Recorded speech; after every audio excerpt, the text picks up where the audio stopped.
Lecture versus lettura. What's the meaning of these two nouns? Hi, I'm Alice of Learn Italian with Alice in Languagelands and welcome to the tip of the day.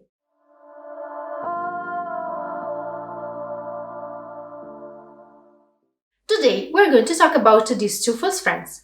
These two nouns are in fact very close in their form, although their meaning is not so similar. The English lecture is a noun indicating educational talks to an audience. It must be translated into Italian with the noun conferenza, and it can be used in sentences like La conferenza del professore è stata noiosissima. The professor's lecture has been super boring.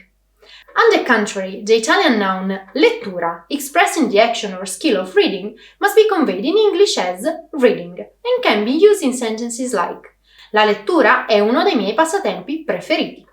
Reading is one of my favorite hobbies. That's all for today. I'll wait for you in the following video.